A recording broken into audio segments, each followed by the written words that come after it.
একটা প্রশ্ন করি, দুজন মানুষ একই দিনে একই সময়ে একই কাজ শুরু করলো, একজন সফল হলো, অন্যজন ব্যর্থ হলো। কারণটা কি? পরিশ্রমের অভাব, না ভাগ্যের খেলা, নাকি তারা প্রকৃতির সংকেত বুঝতে পারেনি? আজ দেবাদিদেব মহাদেব উন্মোচন করবেন শিব সরোদয় রহস্যের সবচেয়ে আলোচিত রহস্যগুলির একটা, স্বর ও ভাগ্যের সম্পর্ক। এবং আজকের পর্বের শেষে আপনি বুঝতে পারবেন কেন প্রাচীন যোগীরা গুরুত্বপূর্ণ কাজের আগে নিজের শ্বাসকে পরীক্ষা করতেন। পূর্ববর্তী পর্বগুলোতে আমরা জেনেছিলাম শ্বাস ও সময়ের গভীর সম্পর্ক। দ্রুত শ্বাস মানে অস্থির মন, ধীর শ্বাস মানে স্থির চেতনা। সময়ের অভিজ্ঞতা মন ও শ্বাসের সঙ্গে বদলায়। কিন্তু শেষে একটা প্রশ্ন উঠে এসেছিল, শ্বাস যদি সময়কে প্রভাবিত করে, তাহলে কি শ্বাস ভাগ্যকেও প্রভাবিত করতে পারে? গল্পের শুরু কিন্তু ঠিক এইখান থেকে। কৈলাস পর্বতের উপরে সোনালী ভোর, দূরে সূর্যের আলো বরফের চূড়ায় ঝলমল করছে। মা পার্বতী আজ গভীর চিন্তায় নিমগ্ন। পার্বতী বললেন, হে প্রভু, মানুষ প্রায়ই বলে সব ভাগ্যের খেলা, কিন্তু ভাগ্য আসলে কি? দেবাদিদেব মহাদেব মৃদু হাসলেন, বললেন, হে দেবী, ভাগ্যকে মানুষ ভুল বোঝে। ভাগ্য কোনো কারাগার নয়, ভাগ্য হলো সম্ভাবনার প্রবাহ। মহাদেব আবার বললেন, ধরো একটা নদী, নদীর একটা স্বাভাবিক প্রবাহ আছে, এটাই ভাগ্য। কিন্তু নৌকার দাঁড় টেনে নাবিক তার দিক কিছুটা কিন্তু বদলাতে পারে। নিশ্চয়ই বুঝতে পারলেন উদাহরণটা? মহাদেব কি বোঝাতে চাইছেন? সম্পূর্ণ নদীকে বদলানো যায় না, কিন্তু যাত্রাপথ কিন্তু বদলানো যায়। আমরা ব্যবহারিক জীবনে আমরা ভাগ্যের দোষ দিই। কর্ম যদি আমরা করি ঠিক মতো, ভাগ্যকেও কিন্তু বাইপাস করে আমরা সামনে এগিয়ে যেতে পারি। তাহলে এক্ষেত্রে কর্ম হচ্ছে নাবিকের দাঁড় টানার মতো। পরিশ্রম হবে, প্রচন্ড পরিশ্রম করতে হবে, কিন্তু স্রোতে ভেসে না গিয়ে নাবিক কিন্তু তার নৌকাটিকে তার গন্তব্যে ঠিকভাবে নিয়ে যেতে পারে, কারণ সে রীতিমতো কসরত করে। ঠিক তেমনি কিছু কর্মফল আগে থেকেই তৈরি থাকে, কিন্তু বর্তমান সিদ্ধান্ত, বর্তমান চেতনা, বর্তমান স্বর অর্থাৎ শ্বাস ভবিষ্যতের পথকে কিন্তু প্রভাবিত করে। মা পার্বতী বললেন, কিন্তু প্রভু, শ্বাসের সঙ্গে এর সম্পর্ক কোথায়? দেবাদিদেব মহাদেব বললেন, স্বর হলো প্রকৃতির ভাষা। যখন তুমি স্বরকে বুঝতে শেখো, তখন তুমি প্রকৃতির স্রোতের বিপরীতে নয়, স্রোতের সাথে চলতে শেখো। শিব বললেন, যখন ইরা প্রভাবিত হয়, মন তখন শান্ত হয়, বিশ্লেষণী হয়, ধৈর্যশীল হয়, পরিকল্পনা মুখর হয়, অধ্যয়ন করার ক্ষমতা বাড়ে, পরামর্শ দেওয়ার মধ্যে সততা বাড়ে, গভীর চিন্তা করার ক্ষমতা বাড়ে। এই সময় স্বাভাবিকভাবে এগুলো ভালো হয়।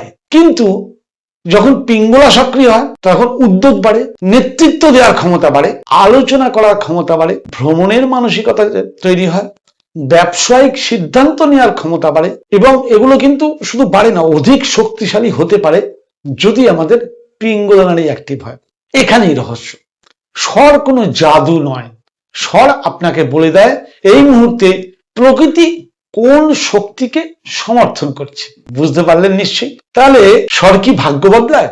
দেবাদেব মহাদেব বলছেন, না দেবী, স্বর ভাগ্য বদলায় না, কিন্তু স্বর তোমাকে সঠিক সময়ে সঠিক কাজ করতে সাহায্য করে। একজন কৃষক যদি সঠিক ঋতুতে বীজ বপন করে, ফসলের সম্ভাবনা বাড়ে। এটা কি জাদু বলবেন? এটি প্রকৃতির সঙ্গে সামঞ্জস্য। ধরে নিন একজন মানুষ রাগের মাথায় একটা সিদ্ধান্ত নিল, আর একজন একই সিদ্ধান্ত নিল শান্ত মনে। দুজনের ফল কি এক হবে? সবসময় নয়, কারণ সিদ্ধান্ত শুধু কাজ নয়, সিদ্ধান্তের পিছনে চেতনারও শক্তি আছে। স্বর সেই চেতনার অবস্থা সম্পর্কে ইঙ্গিত দেয়। আচ্ছা, কেন অধিকাংশ মানুষ এই সংকেতকে মিস করে? দেবাদিদেব মহাদেব বলছেন, এটাই আসল কথা। মা পার্বতী জিজ্ঞেস করলেন, হে প্রভু, তাহলে সবাই কেন এটা বুঝতে পারে না? দেবাদিদেব মহাদেব বললেন, কারণ তারা বাইরে এত ব্যস্ত যে ভেতরের বার্তা শোনার তাদের সময় নেই। তারা পৃথিবীর শব্দ শোনে কিন্তু নিজের শ্বাসের শব্দ শোনার চেষ্টাই করে না। তারা অন্যের মতামত শোনে কিন্তু নিজের চেতনার সংকেত শোনে না। তারা বোঝারই চেষ্টা করে না আজ পৃথিবীতে যত অলৌকিক, যত আবিষ্কার, যত বিজ্ঞান, সবই মানুষের মস্তিষ্ক প্রসূত। তারাই সেগুলো করতে পেরেছে যাদের অ্যাকশন সঠিক সময়ে শুরু হয়েছিল, অর্থাৎ শ্বাস অনুযায়ী যারা সঠিক সময়ে সঠিক সিদ্ধান্ত নিতে পেরেছিলেন তারাই সাকসেসের চূড়ান্ত শিখরে পৌঁছে গেছেন। তাহলে নিশ্চয়ই বুঝতে পারলেন দেবাদিদেব মহাদেব কি বোঝাতে চাইছেন। তাহলে চলুন আজকের কিছু সহজ অনুশীলন করে নিন। আজ থেকে 7 দিন একটা পরীক্ষা করুন। যখনই কোনো গুরুত্বপূর্ণ কাজ করবেন প্রথমে 30 সেকেন্ড শ্বাসকে লক্ষ্য করুন, তারপর লিখে রাখুন কোন নাসিকা কোন সময়ে বেশি সক্রিয় ছিল, সেই সময় আপনার মানসিক অবস্থা কি ছিল, আর সেই কাজে গিয়ে ফলাফল কেমন হলো। কয়েক সপ্তাহ পরে না আপনি নিজেই নিজের জীবনের স্বর মানচিত্র দেখতে শুরু করবেন। বিশ্বাস করুন, একবার শিব সরোদয় রহস্যের এটাই সবচেয়ে বড় কথা যে আপনি নিজে আগে অভিজ্ঞতা অর্জন করুন যে আপনি যে কাজ করতে যাচ্ছেন সেই কাজ করার সময় আপনার কোন স্বর চলছে, বা আপনার পিঙ্গলা না ইরা।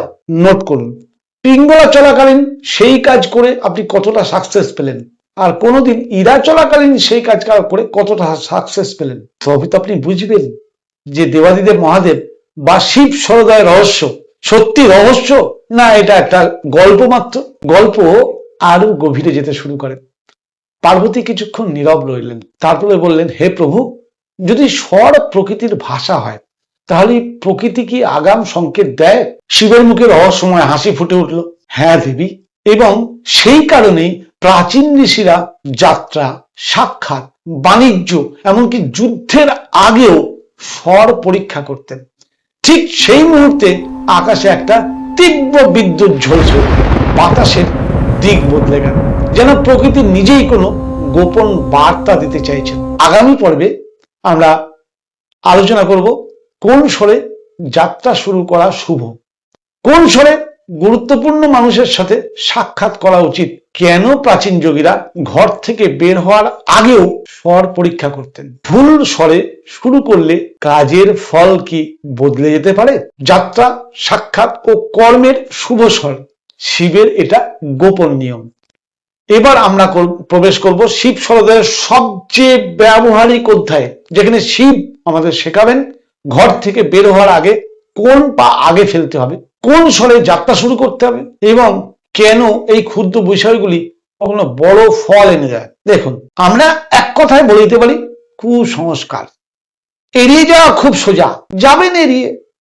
একবার শিব সরোদয়ের এই পদ্ধতিগুলো 7 থেকে 15 দিন নোট করে রেকর্ড রেখে আপনি ব্যবহারিক প্রয়োগ করে দেখুন তো অলৌকিক ফল পান কিনা। এটাই শিব সরোদয়ের সবচেয়ে বড় কথা। সেই জন্যই স্বাস্থ্য সমৃদ্ধি চ্যানেলের তরফ থেকে প্রতি মঙ্গলবার সকাল 6টায় শিব সরোদয়ের ধারাবাহিক রহস্য উন্মোচন করার আমি চেষ্টা করেছি। স্বাস্থ্য সমৃদ্ধি চ্যানেলের পক্ষ থেকে আমি ডায়েটিশিয়ান সুজয় চৌধুরী, আমি আমার জ্ঞান, আমার সামর্থ্য, আমার শিক্ষা অনুযায়ী আপনাদের সঙ্গে আমার জ্ঞানকে শেয়ার করছি। আপনাদের ভালো লাগছে কিনা লিখে জানান। আর যারা নতুন এসছেন আমার চ্যানেলে, অবশ্যই বলবো চ্যানেলটিকে সাবস্ক্রাইব করুন, কারণ স্বাস্থ্য সমৃদ্ধি চ্যানেল প্রতি সপ্তাহে বা প্রতিদিন সুস্থ থাকার যে আসল নিগুড় রহস্য, সেই রহস্য একদম অপারেশন করে ভেতর পর্যন্ত খুঁড়ে বের করে নিয়ে আসার জন্য চেষ্টা করে যাচ্ছে। অবশ্যই আপনাদের সহযোগিতা আছে, আপনারাও দেখছেন আমি জানি। একটু লাইক করুন, একটু শেয়ার করুন 5 জন মানুষকে, যারা শিব সরোদয়ের এই অলৌকিক জ্ঞান সম্পূর্ণ বিনামূল্যে সবার মধ্যে আছে। যে জীবিত তার মধ্যেই এই জ্ঞান আছে, সে পারে তার জীবন, তার মানসিকতা, তার ভাগ্য, তার স্বাস্থ্য সবকিছু বলতে ফেলতে। শুধু শিব সরোদয়ের এই অলৌকিক জ্ঞান যদি একটু আমরা গ্রহণ করতে পারি, আমি সেই ছোট্ট প্রচেষ্টা চালিয়ে যাচ্ছি। আশা করবো সবাই সঙ্গে থাকবেন। আগামী সপ্তাহে আবার দেখাবে। ততক্ষণের জন্য এই সপ্তাহের যে প্র্যাকটিস বলেছি সেই প্র্যাকটিস করুন। কি প্র্যাকটিস? শুধু লিখে আপনার অ্যাক্টিভিটি গুলো দেখুন, কখন কোন স্বর চলছে, কোন স্বরে কাজ করে আপনি কতটা সাকসেস পাচ্ছেন। ব্যাস এইটুকুই।